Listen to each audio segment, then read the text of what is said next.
Slightly late, but better late than never. It's Freethought Hour time. Here's the intro.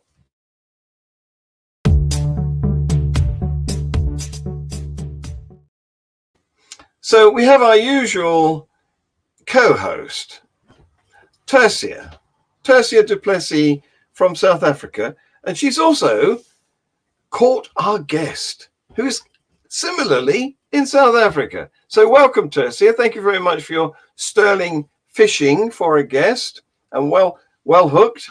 And Tristan, you're welcome too. Nice to see you. Are you in Pretoria or? Yes, John, I am in Pretoria. Different part of South Africa from Tercia. Yes. Big country. So, indeed. Yeah, so Tercia has fished you, so she knows more about you than I do. I'm just new to this show. And so I'm going to hand over to her and let her lead the conversation, if that's okay. That's Perfect. fine. And John is also not feeling well. Apparently, I suspect, I hope it's not true, but as we suspect might have COVID, because COVID is the new reality. So he's not feeling well, and I'm glad to be the backup. So we hope you get well soon. And I said, take care. But Tristan, you can't catch it from me like this. That's good to know. I hope you are well. You look warmly dressed, and I'm in my house coat. So we call this it's not a dressing gown, it's a house coat in the Western Cape. House coat. So you've just been out and about. Yes. How are things in Pretoria? So firstly, things are great. I'm sorry for being late. First of all, I should apologize. I got confused with the time zones and all of that. And I thought that in the initial invitation, the GMT suggested that it was 9 o'clock GMT and not SAST. And so that's where I got confused. And so I thought I was only supposed to be at 12:30 my time, or 11:30 my time. So that's where I got confused. So anyway, but yeah, things are well. Things are hectic on my side. I'm working on my PhD thesis currently. Just finished with the 4th chapter of my thesis this week. Still have 2 chapters to go, and then I can submit it for marking. Oh, okay. All right. So that's one of the reasons I wanted to talk to you, because I've been following you on social media. We have never met in person. I know that you were in the Western Cape earlier this year, and I will forgive you. You have been forgiven for now. That you Thank you, Tristan. There's James is asking what your thesis about. So as far as I know, Tristan, you are studying philosophy, theology, I don't know religion studies. Yeah, religion studies. Well, it's a doctor of philosophy in religion studies, which is quite ironic to begin to start off with. Now, I want to get to your let's call it your South African claim to fame, because your social media handle is the Friendly Satanist. That's great. I want to get to that maybe in the second part of the show. I would first like you to tell us. I know you're young, that's why we will forgive you. This whole thing about the GMT and the time was just an excuse. He was visiting his girlfriend, okay? And we shall just say once again, I'm in a very forgiving mood tonight. Thank you. Thank you, Tasha. John and I were young once as well, so yes, and one's priorities should be in order. But yes. Tell me, I despite following you on social media, I'm not sure. Were you ever religious? Were you a member of the NG Kerk, for those who know South Africa and anything about the Afrikaans community? Yes, so I was raised in the Dutch Reformed tradition, or the NG Kerk, as you so correctly put it. So I was raised in the NG Kerk, although it's quite a peculiar story, because neither of my parents are, to a certain degree, I'd say, particularly staunchly religious. I believe that my mother is in the communications industry. And so that means, of course, that she's well versed in, corporate communications, and she has a huge background in English literature and philosophy and studying journalism. So she's quite free thinking and quite eccentric herself. And my dad's an artist. He paints and draws, and his paintings are also not what one could consider, I believe, normative if you look at art per se, because my dad's perspectives and his thoughts are quite philosophical in nature as well. So despite that, I grew up very religious, and also in my growing up stage, I remember also from my stories of my childhood, from my parents and from my own childhood memories, I remember being very connected to spirituality and very interested to a certain degree in the ideas of compassion and the idea of crucifixion, of Jesus being crucified when I was a younger child. And I frequently remember my parents showing me pictures I drew in church of Jesus being crucified. But I don't to this day understand why I found such a fascination with it. But nonetheless, I was raised religious and went in the Dutch Reformed Church tradition until I was about 16. And then I decided to delve more into the charismatic traditions, went through a bunch of charismatic churches, or the happy clappy churches as they're called. And then from there onwards, I delved or got a passion for apologetics. So I was the guy that basically joined organizations that spoke about atheism and moral questions and the ideas of the theodicy, the ideas of good and evil and how to reconcile it with religion and Christianity and all that. Was quite an avid follower of a lot of Christian apologists at the day, including individuals like Ravi Zacharias and John Lennox, and who's the other guy I'm thinking of now, C.S. Lewis, and all of those individuals. So found a lot of interest in that, and eventually I decided to study theology in hopes of understanding more about biblical literature. And I thought, you know what, I was going to become that one guy like in The Exorcist, or The Rite from, the movie where Anthony Hopkins portrays this exorcist, the entire Catholic idea of being an exorcist driving out demons. Because also part of my childhood is the fact that I was very fascinated with the macabre and the Kafkaesque and, death and scary things. And so I thought I was going to, fight Satan and his kingdom of demons as the Christian dogma would have you believe it. And eventually, through my theology studies, I discovered, well, you know what, it's actually a lot of nonsense, to put it euphemistically. And that's where I discovered my passion for academia. And I thought, well, if this is a bunch of nonsense, what else is nonsense? And so Tristan, I'm so sorry to interrupt. I'm curious. I do know that in South Africa, I presume you studied at or is studying at the University of Pretoria. Is that right? That's correct. Okay, so in South Africa, when you do a degree in theology, or when you study theology to become a minister, you were studying to become a minister in the Dutch Reformed Church? Am I? Yes. Well, you would have been the first Dutch Reformed minister that I know that would have performed exorcisms. That would have been interesting. But if I'm not mistaken, it's a 4-year academic baccalaureate degree, and then after that, it's 3 more years. Am I right? Yes, well, it depends which degree path you choose, because you've got the Bachelor of Divinity degree, which is a more holistic degree, which includes the ancient languages, Hebrew and Greek. And then you've got the BTH, which is without the ancient languages, which is only 3 years. The BDiv, I should also add, includes, for argument's sake, an honors qualification or an honors independent research. Whereas yes. American and possibly, I don't know how that works in the UK, but that's a postgraduate degree. Yes. I'm interrupting you again. Did you do the theology or the divinity? The divinity.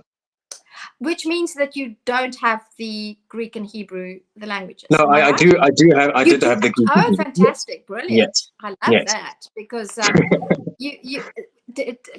that's so interesting, because I have a thing about meaning being lost in translation. And I find it interesting that your mother is also into literature. My 2 degrees are in English literature.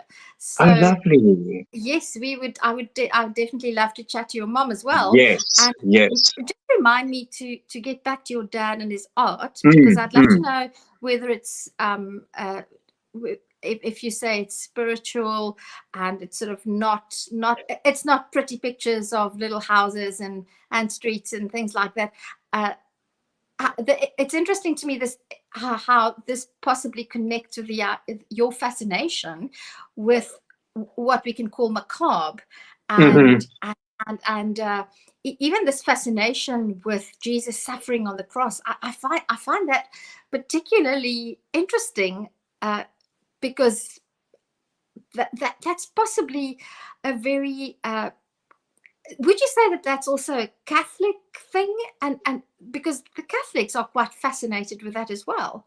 Yes, although I didn't really think that necessarily it connected to me to a certain area of denomination per se. It was more the idea of it. It was more the concept of, as I believed as a child, the idea of ultimate sacrifice, the idea of ultimate compassion. And now being an adult, being diagnosed with ADHD, I understand that intense resonance with compassion and empathy, because I myself find or learned recently that a part of ADHD is the fact that you feel very strong about justice. You have this very strong internal idea of what is wrong and what is right. And I suppose that is one of the main things that drove me away from, I'd say, Christianity, because of the fact that I believed that, okay, so you've got this example that you need to follow. You've got this martyr that gave his entire career, his entire life for a group of individuals because he believed in something so strongly.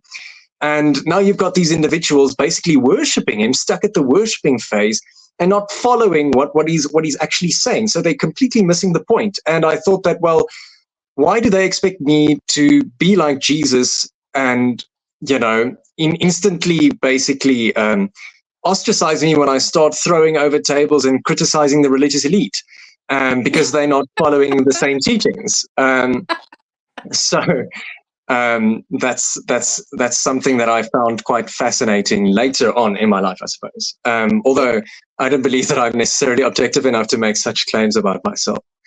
Yeah, I don't think anybody can be truly objective about anything. Yes. So you are now, how many years have you been studying now? You've been in academia at least 3, 4, 7?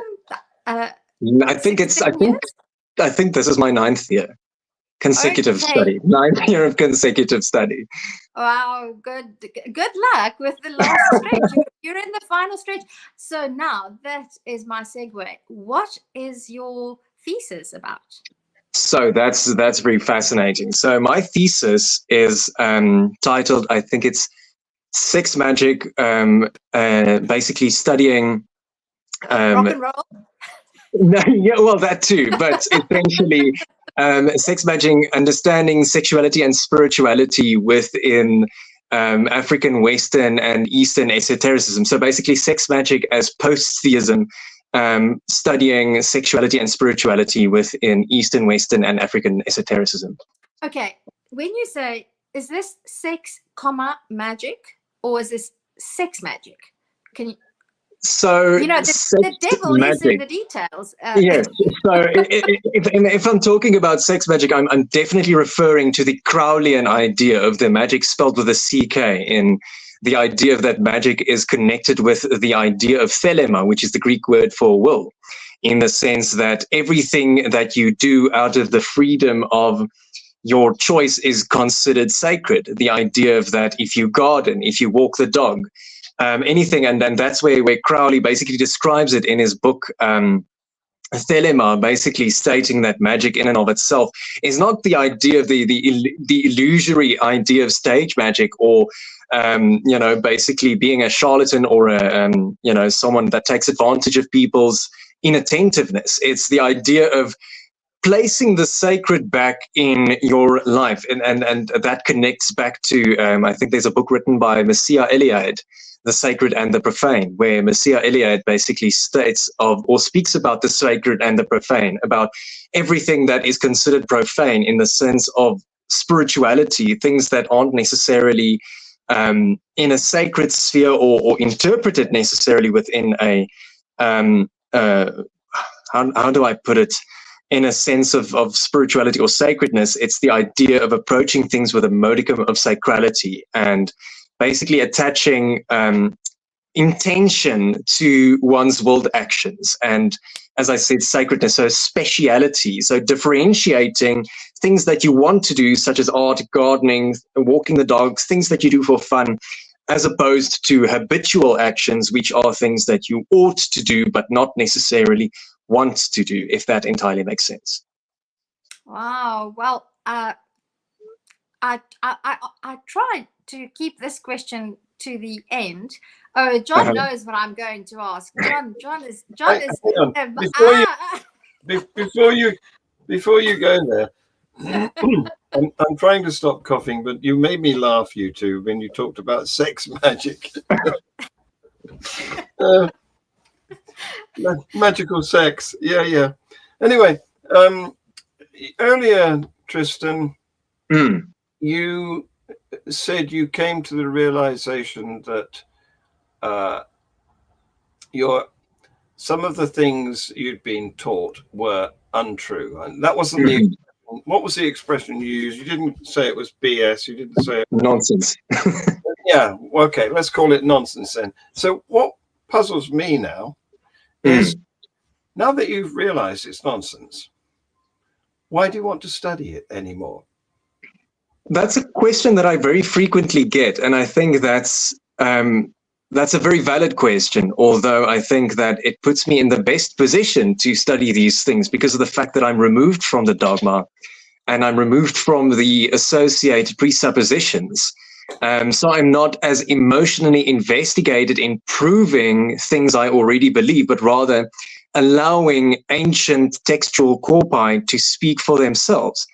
In my investigations in academia, and I suppose that's where my fascination comes in, is the fact that I'm passionate about history. I'm passionate about ancient languages. I mean, even though I don't believe in biblical literature or in the Quran even, I find the history and the ideas behind spirituality fascinating. I find it interesting how people believe, why they believe, and how they develop, and they came to that conclusion.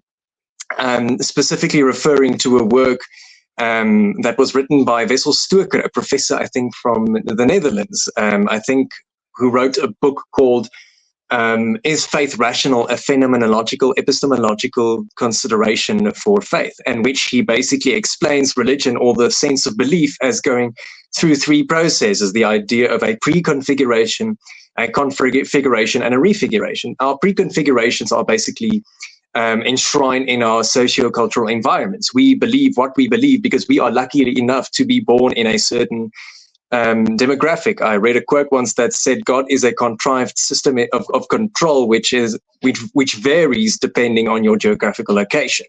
So that basically, in a nutshell, explains the preconfiguration. So if you were born in Pakistan, it would be more likely for you to become Muslim. In South Africa, it's more likely for you to become Christian. And so the configuration is where you yourself basically follow the paths that you've been taught as a child. You follow these paths because it's the thing you know. And then from the reconfiguration, the prominent question comes in, is faith rational? Is what I believe rational? And I remember debating with my lecturer at that stage where he called a positive reconfiguration, where you become a part of that faith journey once again.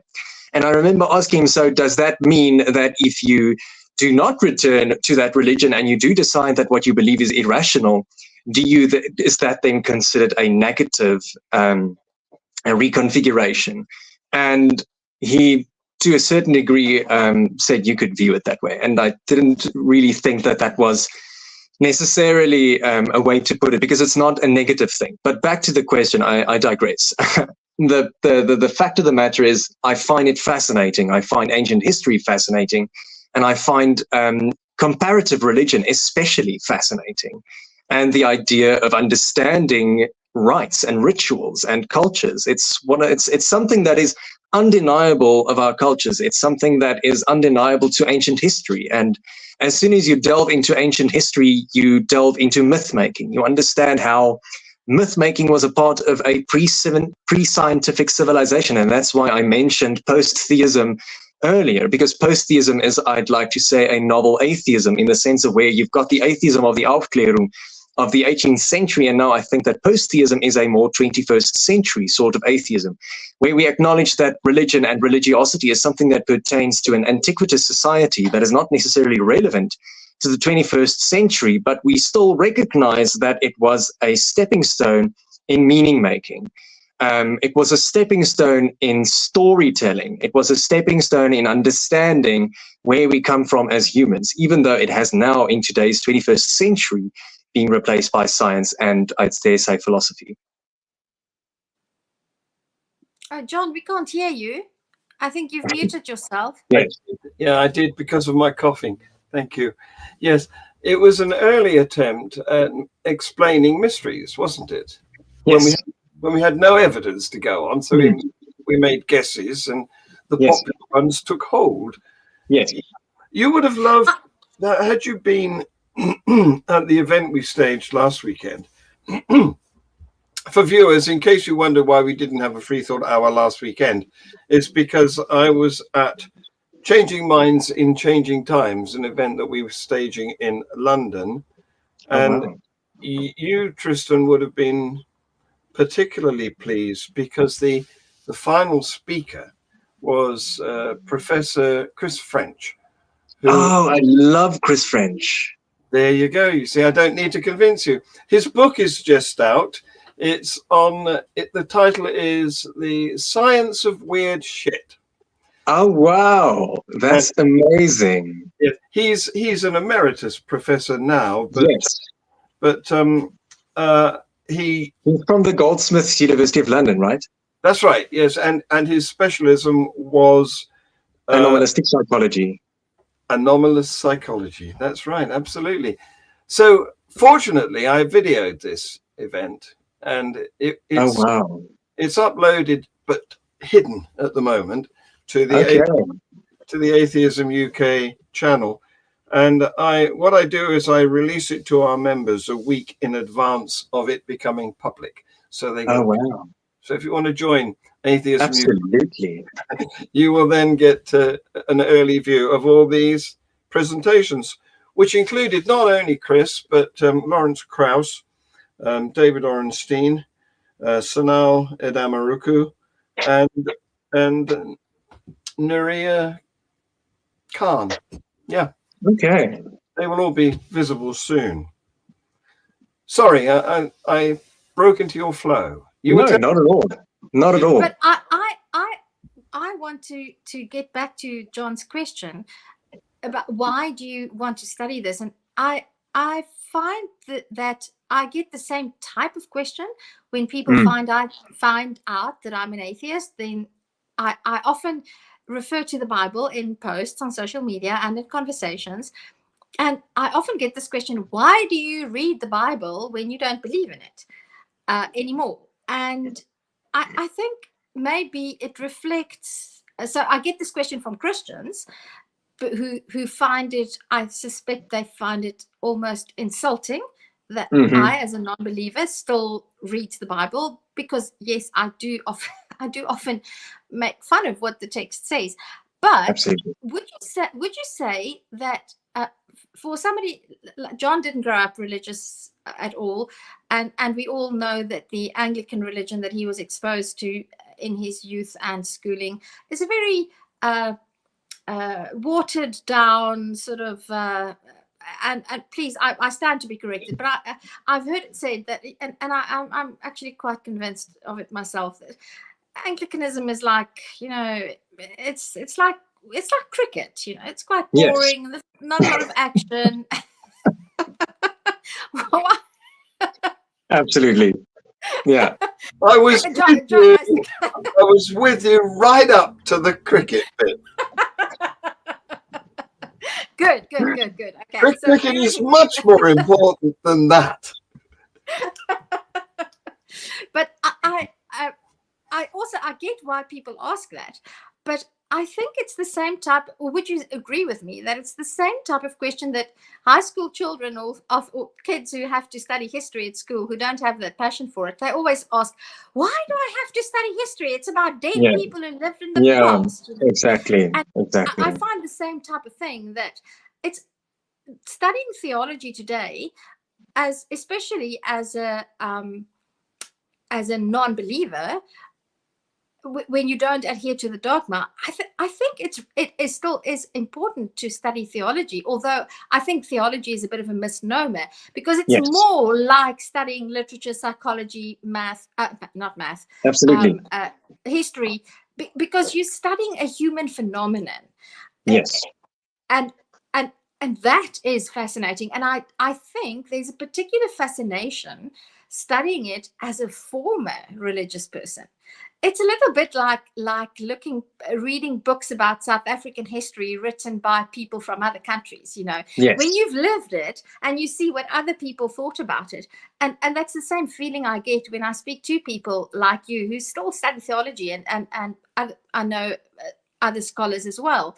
I think I don't know Bart Ehrman, if only, but South African and Afrikaans authors and theologians like Saki Spangenberg and you'll be familiar with them, Tristan. So I think, and I do think it's an extremely valid field of study, as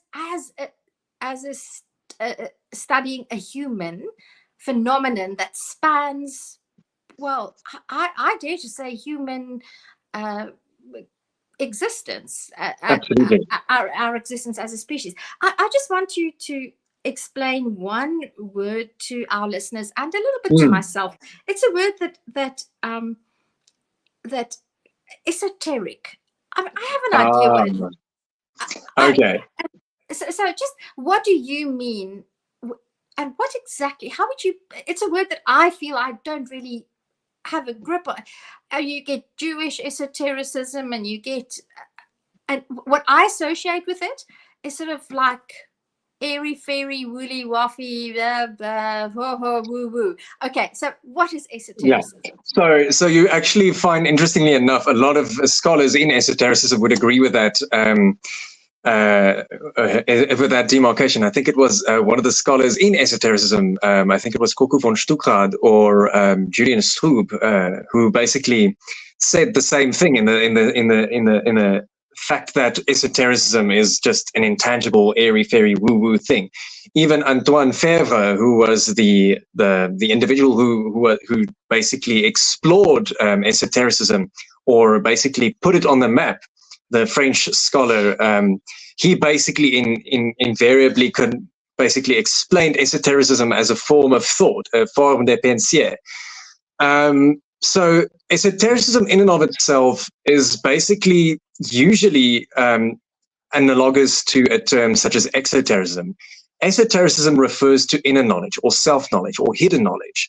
There's quite a bit of semantic debate in scholarship about what esotericism means, and a lot of scholars argue that translating or defining it as hidden knowledge contributes to its marginalization as a field. Others believe that the hidden knowledge refers to it not as something that is marginalized necessarily, but something that is only accessible to initiates. So you have to, in certain cultures or in certain religious or certain spirituality traditions, you have to reach a certain level within the tribe hierarchy in order to access these knowledge, because of the fact that these transpersonal perspectives or these ideas of mysticism tends to be something that is relative to one's individual experience and the experience with a sense of divine and rather divine revelatory knowledge, which to a certain degree can either be via sexuality or through certain substances, which one could describe as what do you call it, magic mushrooms, for example. These accelerators or consciousness accelerators basically opening up individuals' minds, and it's not delving into the new age misnomer of the third eye and all of these social media individuals that believe that the government is lying to you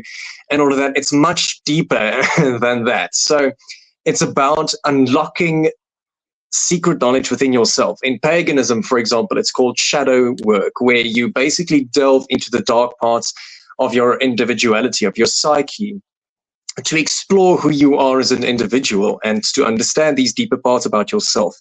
And through these transpersonal experiences, you gain a higher, to a certain degree, level of consciousness. Another example could be in Buddhism, the idea of Buddhahood or enlightenment.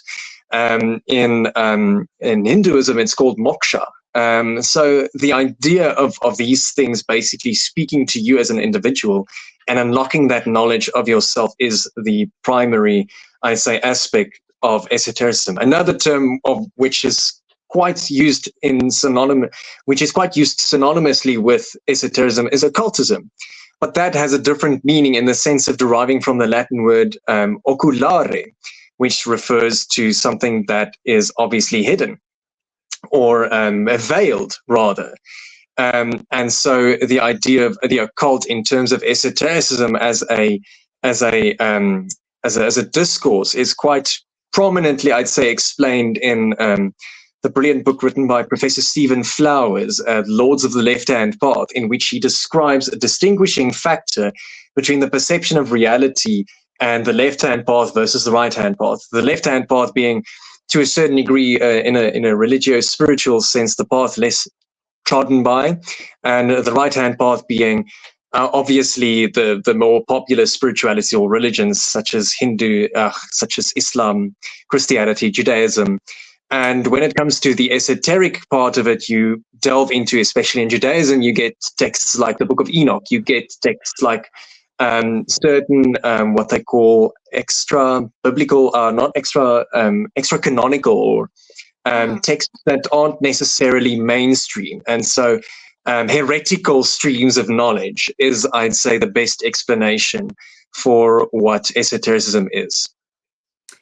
Okay, Wow. I like that. John wants to come in. He's in between coughing. Yes.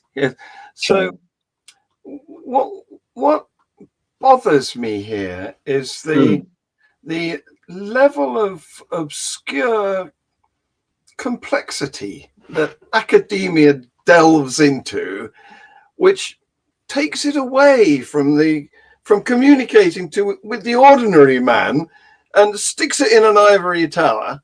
Now, you see, I was thinking, I know what esoteric means. A modern synonym for it would be niche. Yes. So it's quite funny that you should mention that, because I had a previous interviewer, Gareth Cliff from South Africa. We as South Africans would know him. I was on his podcast, and he basically quite aptly called academics individuals who just sit in ivory towers smelling their own farts, which I completely agree with. And that is something I aim to change. And that's why I am on social media, in essence, to basically just add. And so my explanations about these things aren't necessarily to come across as being lofty or egocentric or anything, but rather to explain that interesting tidbits, explaining the complexity of the conversation, and that all of these things we try to understand are not necessarily the way we understand it. It's not necessarily how it is. So, but I completely agree with you. And that is one of my greatest chagrins in terms of frustration with academia, is the fact that there's a complete separation between individuals, or what one would call the populace, and individuals in the ivory towers. And that has been one of my biggest criticisms of academia, in the fact that why do we splurge thousands of money on academic seminars that will only be viewed by individuals of our peers? I mean, the idea of academia being only accessible to academics is somewhat counterproductive if we are supposed to be the guiding individuals, the experts. Why do we preach to fellow experts? It's like preaching to the choir. It's counterproductive. Let us smell your farts. Yes, exactly. Precisely. That could be the title of tonight's show. Let us smell the academics' farts. Exactly. No, so I'd say, whilst tradition or rather dogma is peer pressure from dead people, I suppose that academia in essence is just peer pressure from individuals who enjoy the smell of their own flatulence. I've got a little recommendation here, because maybe in an attempt to communicate with the great unwashed public, you should go a bit commercial and go into the branding market, and produce your own scents, for example, Yeah. and That's a brilliant idea. I don't know why I didn't think of that. Esoterica, call it Esotristania. then you'd be able to legitimately launch a fragrance. Yeah, that's very true. And then I'll also be able to make fun of the major perfume companies. Oh, thank you, James, for your very nice comment. James says he loves our channel. Thank you so much. It's lovely to see you. And also, this channel and channels like Myth Vision. I love Myth Vision too. It's one of my goals, John, that we should get Derek from Myth Vision on. Oh, and while you were plugging your event, I don't have an event planned except for the concert with Rico Latti. Tristan, you might know Rico or Rico. Yes. On the 4th of July. Dean, you can pay attention to. Oh, you sound. You say that in French. Oh, the sapiens. Yeah. Oh, that sounds good. So I want to get to so Tristan, just in case I haven't told you this, I'm telling you now. I think you and I should start a podcast like this in Afrikaans, where I question you about your academic studies. So please, we have to get together. I'll give you a chance to finish your PhD so that you have all the credentials, and then you can be the academic, and I'll just be the stupid pleb who asks the silly questions. All right. I don't think you're a pleb at all, Dasha. That's not any of the terms I would use when it comes to describing you.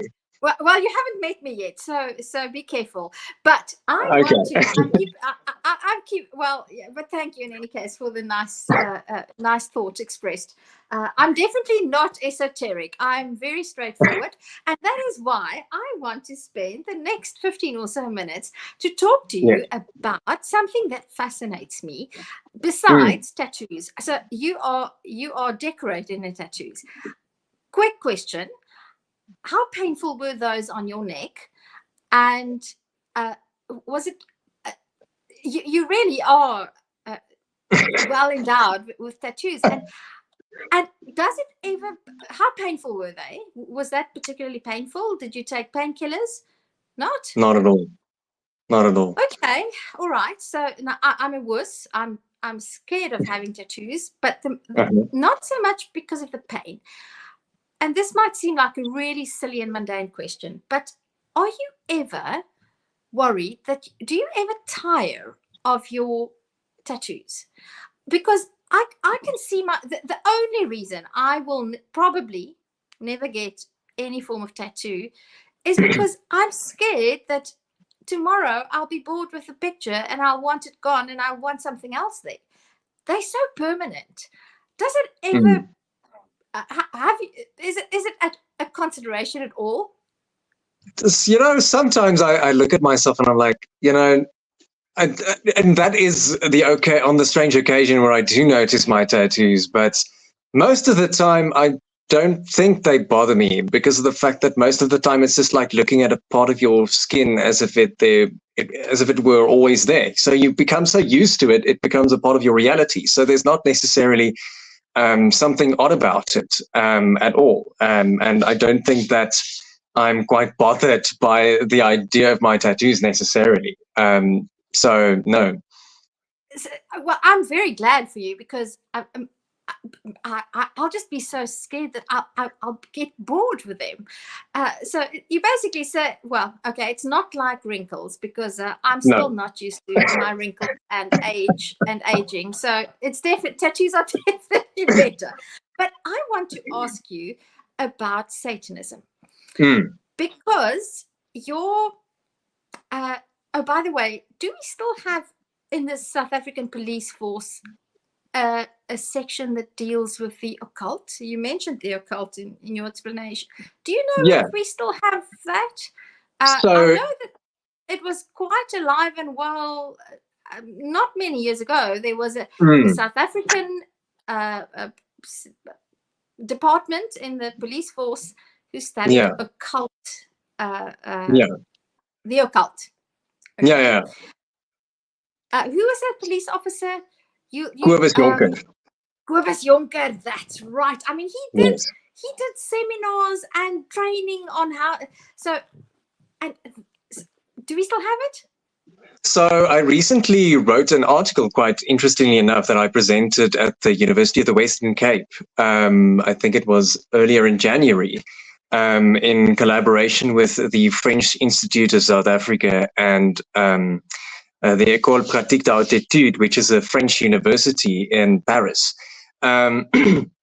which I actually wrote about the occult crimes unit in South Africa and how the occult crimes unit was responsible for stigmatizing the occult, and especially paganism and even Satanism included, as being a sort of ephemeral and childish philosophy that is responsible for all sorts of crimes and occult crimes. And basically, long story short, I don't know for certain, even though I know that Atti Lamprecht, according to contemporary research and the resources available, is considerably the head, and there's varying accounts from the individuals involved themselves saying, no, it went underground, and no, it's still there, but still underground, so there's differing points of view, and I struggle to gauge whether it's still active, but I don't think it is active necessarily. There's a brilliant master's thesis written about it, I think, that explains it a bit better, from Daniel Dunbar and Sandra Swart from the Stellenbosch University's history department. I think it's Moral Panics and Folk Devils.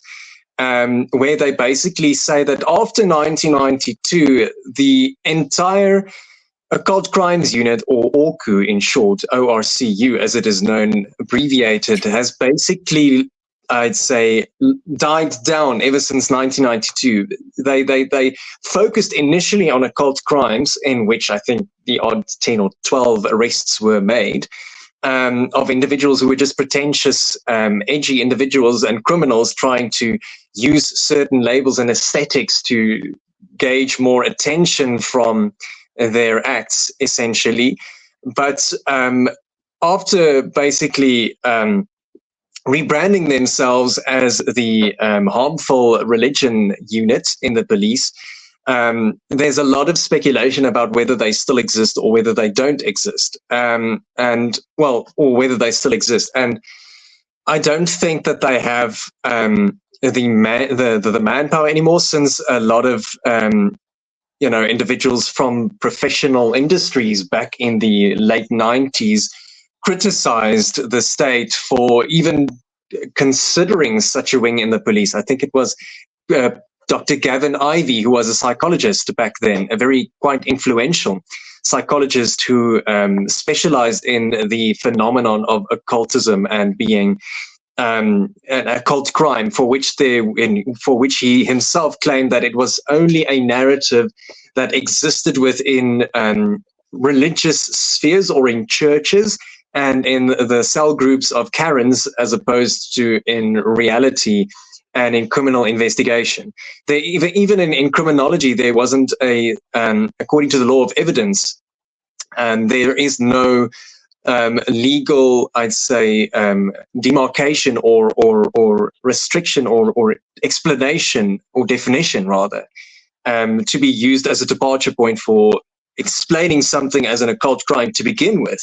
So that in and of itself is faulty, and so the existence of the occult crimes unit is therefore highly questionable. And I think, in my personal opinion, it died down quicker than it started, due to the fact that it not only had to focus on the quote-unquote occult crimes, but it also then started to focus on Muti murders or Muti crimes. And Professor Nikki Falkhoff from the University of the Witwatersrand wrote several brilliant publications on the entirety of the Satanic Panic and Occult Crimes Unit.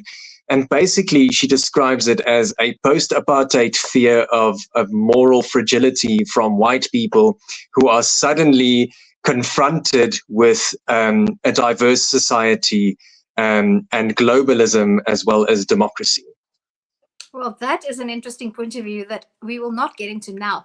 But I was thinking about the Satanic Panic all the while, because I do think that the whole idea that Kobus Jonker had, I think that was rooted to a great extent when it started in the late 80s, when I was in high school, with the Satanic Panic. And the books by, I mean, that series of the Left Behind, you know, those sort of books. But I still want to, as a person who has gravitated, let me see, I didn't see that, I wasn't paying attention.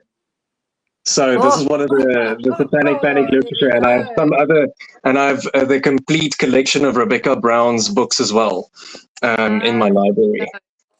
But now, Tristan, I want to ask you about this, because I can't get my head wrapped around the idea that one would be a Satanist. Now, I understand. Okay, so I've had this conversation with people who have sort of thought about Satanism, and I've followed Aaron Ra, and I'm an open atheist who prefer to describe myself as a secular humanist, but I do think, despite my degree in English literature, the members Dean says, do I remember the Satanic Panic talks? Oh yes, Dean and I. Oh yes, I mean, if you didn't rock music, and then you had bands like what? Well, I didn't listen to the music in any case, but yes, Dean, I absolutely do. It was a real thing. But as a goeie gereformeerde meisie, I was guarded against that by you know, it wasn't anything that really threatened me at all, because I was absolutely saved by the blood of Jesus Christ, and I was a doppel, you know, Tristan. So I just want, is it Tristan or Tristan? What do you prefer? It doesn't matter. It really doesn't matter. Well, Tristan sounds much more suave, yeah, well, so. in the original Welsh, it's a Welsh name, so it's actually Tristan. Tristan. Boom, so eh? Tristan. Yeah, because no, not necessarily. It's actually either German or Welsh. So in German it's Tristan, and in Welsh it's Tristan, because the name Tristan derives from Tristram, who was a Welsh hero, similar to what we read in Shakespeare's Romeo and Juliet. So he was a folk hero per se, but the real name was Tristram with an M at the end. And then it was anglicized by England when Tristan was Lancelot's friend as part of the Knights of the Round Table. Well, so there's many variations. Yes. The question I want to ask you, do you think that it's fair of me to have this idea about the idea of Satanism, that it muddies the waters when we talk about religion and religious harm? And I'm asking that, putting myself in the mindset of conservative and even liberal believers. I know that Satanism is actually, let's call it can I call it an extreme form of humanism, or maybe not extreme, but a very, very well delineated form of fundamentalist humanism. I suppose one can. Yeah, I suppose one can combine humanism and hedonism in Satanism, in the sense that it embodies humanity's, basic characteristics of the fact that you are responsible for your own self-actualization, and then also the pursuit of pleasure, the idea of materialism and carnality. So it's also, it's not that complex in theory, or rather, if you want to understand it. But if I am to explain it to the laity, I'd rather call it a form of spicy atheism. And to Spicy atheism. What do you think? you and I, sorry, I'm keeping an eye on the time, so I'm sorry that I Please, interrupted you. don't worry about it. Because the one thing that I find troublesome about Satanism is that it's already very difficult for even moderate and liberal believers to understand that you don't believe in God. And in the minds of people, the idea of a real, literal Satan is so deeply entrenched. How does that not confuse people when you say that you're a Satanist, but I don't believe in Satan? Maybe that's the question I want to ask. Yeah. So it confuses me. I mean, it confuses me. No, and I completely understand. And I suppose we can delve into the whole discussion about it, and we can definitely shelve that for a future discussion. But I've written an article about that on my ResearchGate, which is called "Satan as Plagiarized Social Reality: A Fundamental Ontology of Embodied Evil," where I basically explore Satan as basically a plagiarized social reality, where Satan, even in the Abrahamic faiths, was copied from earlier religions such as Zoroastrianism, and the idea of cosmological dualism and good and evil and all of that has an earlier history preceding even the Abrahamic religions. Even monotheistic Yahwism, as we know it, in what we know as Judaism, didn't have a malevolent oppositional entity. It was only later, when it was imposed on the monotheistic Yahwism by the Persian Empire after the Second Temple period, thereabout, I think it's 586 BCE. But nonetheless, so in short, Satan, in the Hebrew sense of the word, in the biblical sense of the word, means opposer or adversary. And it was generally a noun referred to as oppositionality or adversariality, and it wasn't referential to a supernatural enemy. Rather, it was something frequently used throughout the Old Testament, referring to a form of oppositionality. And to use an example, I don't know if it's Samuel, but an angel, for example, in Samuel, basically goes to Elijah and basically tells him, "I am putting myself as an obstruction before you."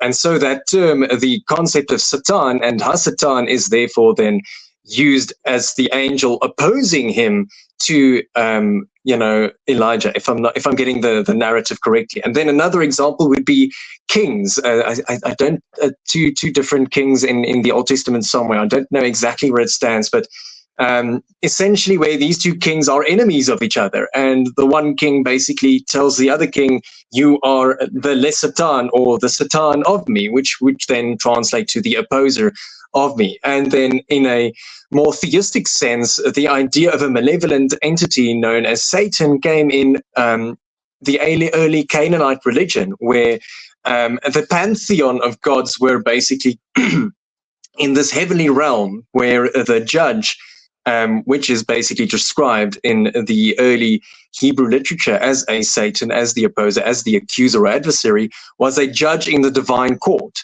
And so he basically criticized Yaldabaoth, who then later became known as Yahweh, criticizing his claim to godhood, because Yahweh claimed and said that I am God and I will, rule as supreme deity. And obviously that caused certain schisms inside the heavenly realms, and a bunch of individuals rebelled, and that is where the entire narrative of the rebellion and the heavenly rebellion comes from. I know Dr. Dan McLellan goes into much depth into that discussion in his description of the idea where the concept of Satan comes from. But the main point of view is just that it is a form of oppositionality. And so arguing that Satanism muddies the ground to, I'd say, a religious diversity would be the same as saying that anarchism, to a certain degree, muddies the discourse of politics, which I find equally disturbing, because of the fact that I think anarchism, to a certain degree, contributed greatly to the society we have today. Well, thank you for that explanation. It's the first, and you can take this as a compliment. It's the first coherent explanation that I've heard for calling. Yes, what really made I know about this idea of Satan as the opposer, but what really resonates with me is sorry, I'm just kicking my stand, but it's over now. It's not an earthquake. Is this idea what you said about anarchism as because yes, anarchism says there shouldn't be any political order. Basically, I'm being very flat and non-academic here, but I quite like the idea of anarchism. So the link that you've made between between anarchism and Satanism, yes, I like that. I'll still have to think a lot. John wants to come in. But John, thank you for that. The difference here, as far as I can see, is that anarchism and other political doctrines are ideologies, whereas God and Satan are entities. And I perhaps I'm wrong, but I think that you don't believe in either of them. Is that right? That's correct. Yes. So I'm still puzzled as to why. No, I think in the sense of when you're removed from the theistic element, and I think that it is also a sense that I find with most atheists, they are still stuck in a theistic reasoning, in the fact of reducing God and Satan as entities would be a reductionist and still a matter of a meta-narrative that derives from theism. And to be quite frank, it would, to a certain degree, if you were to be objective about it, seem quite disingenuous with the atheistic philosophy if you would still recognize that a Satanist or worships the idea of Satan if you yourself deny the existence of such entities. So what I would say about it is that I think that Satan rather, or the idea of Satan, because Satanists acknowledge that Satan is a symbol, as a myth, a mythical character. If you look at the literature written by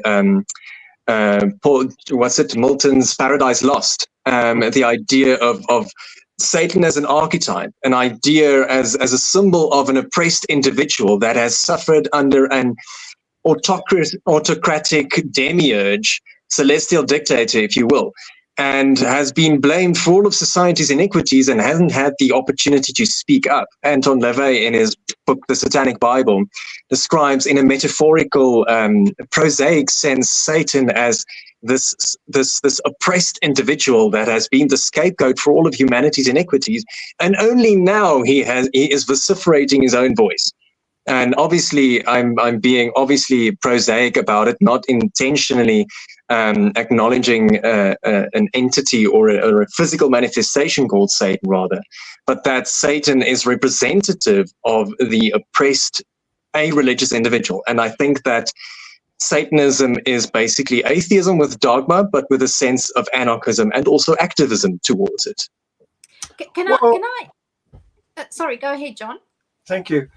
Yeah, from the point of view of a theist, Satan is a very useful device to receive the blame for evil so that you can continue to believe in a benevolent God. And, I mean, that is such a fabrication. Yeah. It's such a convenient falsehood. Yeah, blame shifting. Yes. I just to get my own mind wrapped around this. Could it be vaguely sort of analogous to the idea of Satanism? Could it be almost analogous to the idea of saying I'm a Marxist, which, although there was a real person like Marx, when I say that I'm a Marxist, I don't believe, I don't worship Marx. Yes. I'm a Marxist in the sense that he expressed certain ideas, and many of those ideas have also become part of a mythology. And that's basically, so although there was a real Karl Marx, it's sort of, the analogy breaks down in the respect that there was or never is never was and isn't a real Satan. Absolutely. Thank you for describing it that way, Tasha. I used to explain it that way to people, but I've run out of analogies and similes to use to explain the things, because of the fact that every now and again I realize, okay, well, this is a better explanation. This could make it more simpler. So you've explained it quite poignantly. Thank you for that, Tasha. Well, it also depends. In certain circles, it would be safer to say that you're a Satanist than to say that you're absolutely. Not. Yeah. Although I'd say that both resembles a modicum of the rooi gevaar. Oh yes, of course. But can I just take a minute now, because we've actually finished our hour, and yes. I do want to announce next week's guest, because I'm certain that Tristan, you will like him. Let me tell you about Paul Clark, who has just written a novel called The Omega Course, which melds fiction and non-fiction to talk about what mainstream secular scholarship has to say about the origins of Christianity and the Bible, somewhat in the style of Zen and the art of motorcycle maintenance and Sophie's World. So Paul is coming on our show next week to talk about his novel and to promote it. So do you have anything we could promote, Tristan? Do you have a website, book, channel, or anything that? Yes. Well, I'm all over social media. I'm on TikTok. I'm on Facebook. I have my own blog, stillthefriendlysatanist.com. That's my blog. Other than that, you can basically just Google The Friendly Satanist. I've also started selling, just to be funny and all of that, as a form of official merch, unbaptism certificates. So individuals who wish to officially unbaptize themselves, not as a form of, a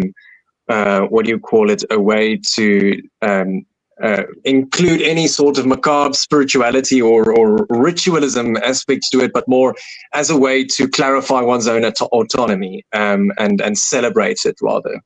There is a need because some religions are very tenacious, and once you have been born into them, yes, you can't be deregistered. You can't. They will never take your name off the list. And I'm thinking of Roman Catholicism. I'm thinking of Islam. Mormonism. There you go. You see. I also want to add that the link underneath is wrong. It's still thefriendlysatanist.com. Oh, still? Yes, sorry. Unfortunately, thefriendlysatanist.com was already taken. Okay, right. I love still the Friendly Satanist. Yeah. And while we have Tristan here, and John, if you permit me, some of our viewers might know about Kruisvrij, the organization that I'm still trying to get off the ground. It's a hard slog at this moment in time because I'm also running a full-time tutoring center. But we have decided, and Dr. Darryl Ray, whom you also have interviewed and whom you know, I've made contact with him, and we are, as Kruisvrij, trying to get together a bunch of people to volunteer as volunteers on with recovering from religion. We have almost met our goal of getting 10 people to register with recovering from religion to volunteer. And if we can manage to keep up that volunteerism for a year or so, then we can begin our own South African recovering from religion group like they've done in Australia, and we can really add value to helping people to recover from religion. So if there's anybody out there who would like to volunteer with recovering from religion, and in the background do that as a Kruisvrij volunteer with recovering from religion, please contact me. Contact me at Kruisvrij, www.kruisvrij, which is spelled KRUISVRY.co.za, and sign up that you want to volunteer with recovering from religion. We're doing all of this on the Recovering from Religion platform. But in the background, we work together and we support one another as the Kruisvrij band of volunteers with recovering from religion. So Tristan has had his interview. I'm having my interview tomorrow. And we are going to do this. Thank you for your activism, Tristan. I'm not afraid of you. And I look forward to the day. When you and I take a stroll into downtown Worcester. But it has to be in summer so that you can bear all your tattoos. I will keep mine hidden because I will be arrested if I bear my tattoos.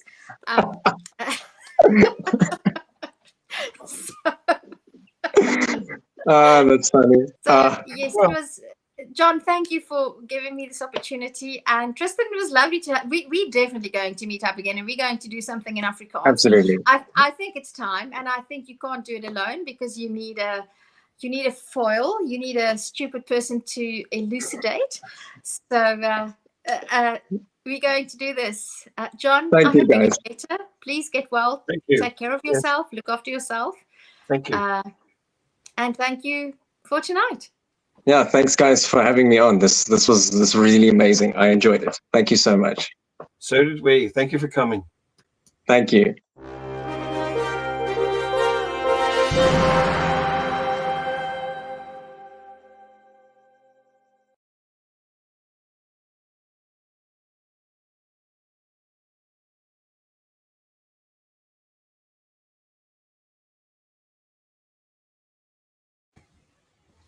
Well.